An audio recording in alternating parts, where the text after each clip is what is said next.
So you can chat, you know. And there are videos for them to watch. The one I just showed you is this one here. So you've just watched one of the videos that they're supposed to watch.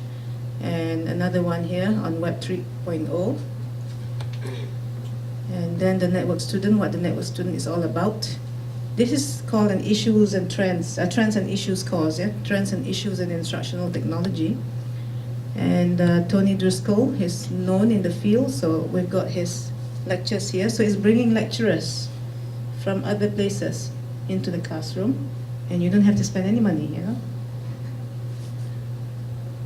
And then we've got RSS, but basically you can RSS feed from any websites that you identify. In this particular case, I have a blog, so I RSS from my blog because what I blog is about the latest instructional technology trends.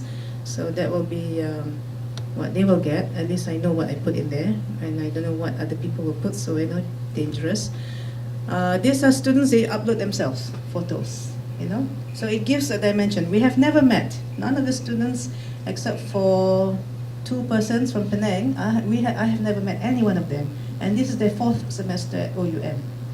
So just imagine they upload their photos, so it gives us a context of where they are, you know? So it's quite nice.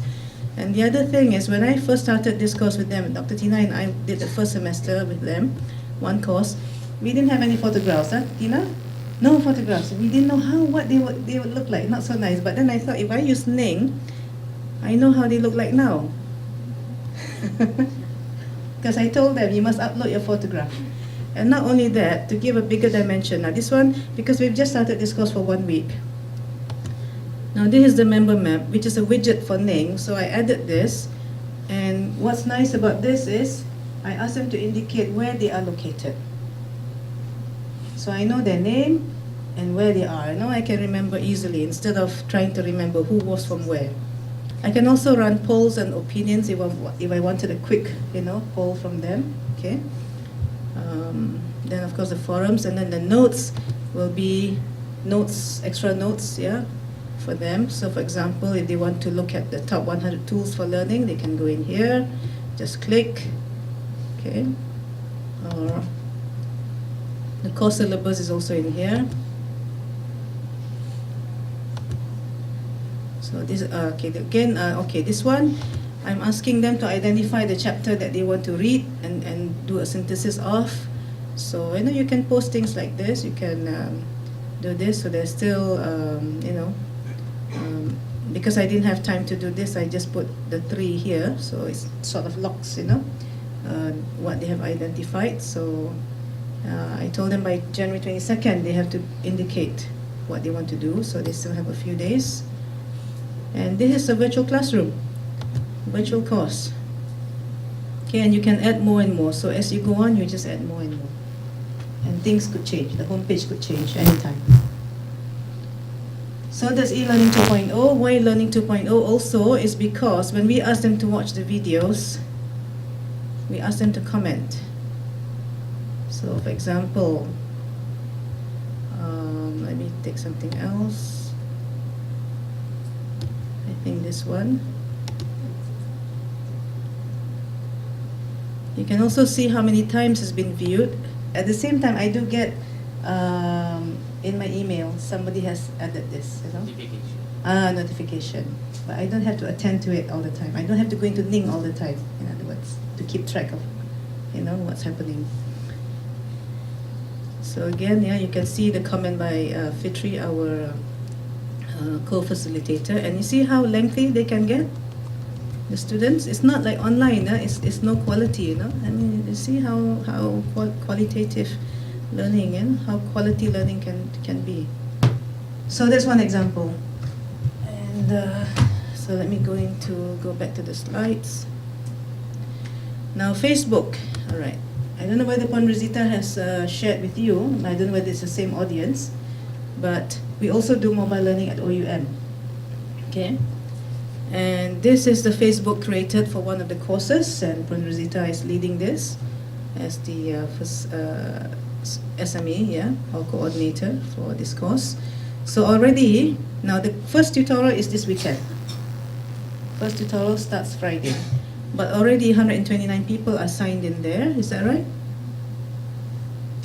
No, this is not. Is this the course website? No, this is not. This is my website. Okay, hang on. That's my Facebook, OUMH1103. Okay, so there was a welcome message. It was sent. Yeah, you need to click the one. Yeah, I need to click this one, yeah. Okay, it was sent on Saturday, last weekend. And we already have 38 students join in. They have not even attended the first tutorial yet, but 38 students are in here. And already 16 comments to the first welcome message, yeah.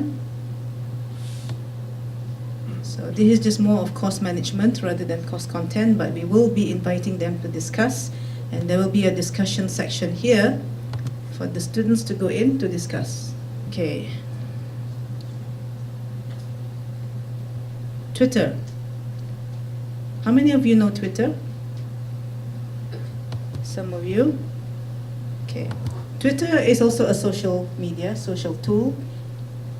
Even our Prime Minister is on Twitter. And okay, this is my Twitter website, but I think John Traxler is a specialist in mobile learning. So and sometimes you'll find this person is so far using it for more personal personal postings, but I've seen courses using Twitter to help the students along. It's just like sending an SMS, but it's web-based, Twitter. So you can imagine if you were to send an SMS to a student, maybe could that SMS be on Twitter? And then the student could subscribe to the Twitter, and then it will could be coming to their phone. So then you can create another kind of environment using Twitter. Yeah, I've seen an example where Twitter is used to teach language, a word a day. Now there are hundreds of tools, and these are just this is just a list. If you go to another list, it could be another set of tools. This is a set of tools from A to Z, yeah, or A to Z. Okay, you can visit this, and then you can always try it, experiment, and see whether you can adopt it. But very popular today are Facebook, Twitter, and Ning. Okay, and also another one is what is it called? Well, Moodle, of course, Moodle. There's another one, ELGG, ELG. Yeah, it's also popular. But I thought ELG was a bit more complicated, so I decided to use Ning. Okay, we'll continue with the slides. Okay, everybody knows what ebooks are, and I have example used the ebook from Curtis Bonk. He has a hard copy version as well as the e-version. So we quickly got the e-version. And what is learning today? If you look at what John Seeley Brown says, they are able to browse their learning content at their fingertips. They can reach out beyond conventional means of learning, and he calls it niche learning opportunities.